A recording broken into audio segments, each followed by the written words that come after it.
Card एक ऐसी चीज है ना जो आपको 45 दिन के लिए आपको एक ऐसा लोन देती है जिस लोन पर रत्ती भर कोई इंटरेस्ट नहीं लगता, कोई फाइन नहीं लगता, कुछ नहीं लगता उस लोन पर।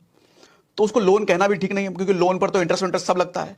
वो समझ लो आपको 1 लाख रुपए 2 लाख रुपए जितनी भी आपकी लिमिट है उतना पैसा आपको दे दिया 45 दिन के लिए। उस पैसे का आपको जो करना है करो, उस पर कोई फाइन कुछ नहीं लेना। 45 दिन बाद ईमानदारी से चुपचाप वापस कर देना। अगर 45 दिन बाद वापस नहीं किए तो भैया मिनिमम ड्यू पे कराओगे तो 35 से 40% सालाना इंटरेस्ट, और वो भी नहीं दिया तो फाइन अलग से करेंगे। तो 45 दिन तक तो अपना पैसा है ना वो। अब मैं आपसे पूछूं ऐसा ऑप्शन आपको मिले तो क्या करोगे? जाहिर सी बात है कहीं ऐसी जगह डालेंगे जो 45 दिन में 30 दिन में अपने को थोड़ा बहुत रिटर्न दे दे। तो 2-3 इसके अच्छे तरीके हैं। एक तो लिक्विड म्यूचुअल फंड का ऑप्शन होता है। ये रिकमेंड इसलिए नहीं करूंगा कि इसमें कई बार वो भी होता है कि म्यूचुअल फंड है ना, अप डाउन चलता रहता है। आप जब निकालने गए 45 दिन बाद 30 दिन बाद तो हो सके मार्केट डाउन है तो आपका खेल हो जाएगा। फिर इससे अच्छा है हर बैंक में एक ऑप्शन होता है, आपका जिस भी बैंक में अकाउंट है एक ऑप्शन होता है ऑटो स्वीप। ये आपको इनेबल करवाना पड़ता है बैंक को बोल करके। कुछ में अपने आप होता है लेकिन ज्यादातर केस में आपको बोलना पड़ता है। ऑटो स्वीप एक ऐसा ऑप्शन है कि आपका बैंक में जो पैसा रखा हुआ है वो एफडी में कन्वर्ट हो जाता है, चाहे जितने दिन के लिए रखा हो, 15 दिन 20 दिन 50 दिन जितने भी दिन के लिए रखा है, वो समझ लो एफडी वाला इंटरेस्ट रेट आपको मिलता है। अब मैं मान लूं अगर हर 30 दिन पे मेरे को पेमेंट करना है क्रेडिट कार्ड का, हालांकि 45 दिन पे करना होता है लेकिन मैं 30 दिन के हिसाब से बताता हूं, समझने में आसानी रहेगी आपको। अब हर 30 दिन पे मेरे को क्रेडिट कार्ड का पेमेंट करना है तो अब मेरे घर का खर्चा 2 लाख रुपए के आसपास में हर महीने क्रेडिट कार्ड से करता ही करता हूं। खर्चा हालांकि थोड़ा ज्यादा है लेकिन 2 लाख रुपए का ऐसा खर्चा है जो कि क्रेडिट कार्ड से मैं करता ही करता हूं। ये मुझे पहले से पता है। तो मैं क्या करता हूं, 2 लाख रुपए बैंक में जो रखा है उसको मैं बैंक में ही छोड़ देता हूं। अब ऑटो स्वीप लग गया, उस पर एफडी का इंटरेस्ट कैलकुलेट होना शुरू हो गया।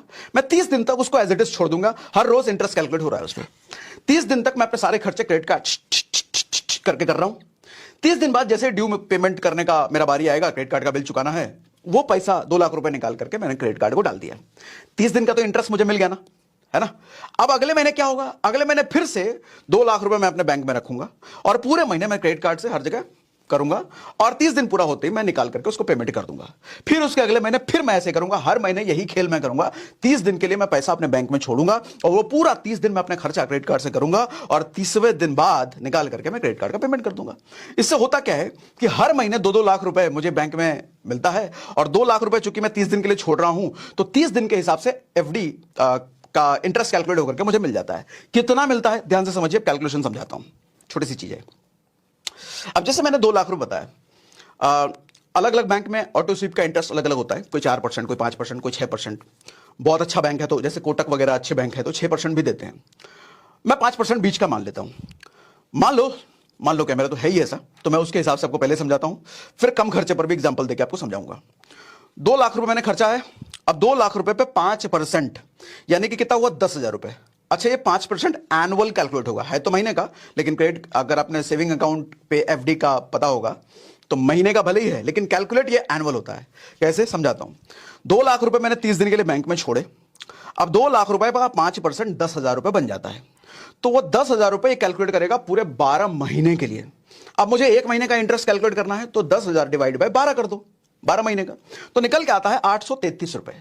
तो 833 रुपए पर मंथ की मेरी कमाई हो गई, प्योर कमाई, जिसके लिए मुझे कुछ नहीं करना पड़ा एक्स्ट्रा, कोई हाथ पैर नहीं मारना पड़ा, सिर्फ हर महीने बैंक में मुझे छोड़ना पड़ा पैसा। और चूंकि मैंने क्रेडिट कार्ड का वो करा रखा है कि अपने आप बिल मेरा ऑटो डेबिट हो जाता है बैंक से, तो उसको पेमेंट भी चला जाता है, मुझे कुछ नहीं करना पड़ता इस 833 रुपए कमाने के लिए। अब आप कहोगे 833 रुपए कोई बहुत बड़ी इनकम थोड़ी है। सर है, बहुत बड़ी इनकम है। गेम समझो, इसी 833 रुपए से तो खेल होता है। देखो, ये 833 रुपए वो चीज है जिसके लिए मुझे कुछ करना नहीं पड़ा। ये टोटली एक्स्ट्रा इनकम है, टोटली। तो इस एक्स्ट्रा इनकम को मैं यूज नहीं करने वाला। इस 833 रुपए को मैं कर दूंगा एसआईपी, म्यूचुअल फंड में, इंडेक्स फंड में, जहां भी मर्जी हो। ईटीएफ में एसआईपी कर नहीं सकते। अच्छा, पिछले वीडियो में कुछ लोगों ने पूछा था ईटीएफ में एसआईपी कर सकते हैं क्या? सर, ईटीएफ में मैनुअल एसआईपी आप कर सकते हो। मैनुअल एसआईपी का मतलब हर महीने खुद से आप पैसा डाल सकते हो डेट पर, जो भी डेट आप डिसाइड करो, अपने आप बैंक से आपका पैसा कट जाए। ईटीएफ में ऐसा नहीं होता। तो ये आंसर दे दिया मैंने पिछले वीडियो का। आप इंडेक्स फंड में या म्यूचुअल फंड में ऑटो एसआईपी कर सकते हो, अपने आप बैंक से आपका पैसा कटता रहेगा। ठीक है, तो मैंने डाल दिया 833 रुपए, काट लेना भाई, म्यूचुअल फंड, इंडेक्स फंड में। अब इससे होता क्या है, मैंने 40 साल के लिए डाल दिया, भैया 40 साल तक हर महीने ये 833 रुपए कटता रहेगा। मालूम है 40 साल बाद कितना बन जाएगा? ये 2.6 करोड़, 2.5 करोड़ रुपए का जुगाड़ हो गया ना मेरा, सिर्फ मेरे क्रेडिट कार्ड के खर्चे से। मुझे कुछ भी नहीं करना पड़ा इस पर, रात्रि भर भी कुछ अलग मेहनत नहीं करनी पड़ी इस 2.5 करोड़ रुपए बनाने के लिए। अब आप बोलोगे 40 साल तक इंतजार करना पड़ेगा। अरे तो इंतजार क्या, आप जिंदा तो रहोगे ना वैसे भी 40 साल तक, या कल ही सुसाइड करने वाले हो? तो जब जिंदा जब रहना ही है, और नहीं भी रहे, ऐसा कुछ ना हो भगवान की कृपा से, तो अगली जनरेशन के पास तो जाएगा ही है। और ये इनकम तो एक्स्ट्रा ही है, टोटली एक्स्ट्रा। वैसे भी आता नहीं अगर आप ये करते नहीं, आपके पास तो आता ही नहीं ना, ये करते नहीं, तो अगर आ गया तो इसको उधर डाल दो।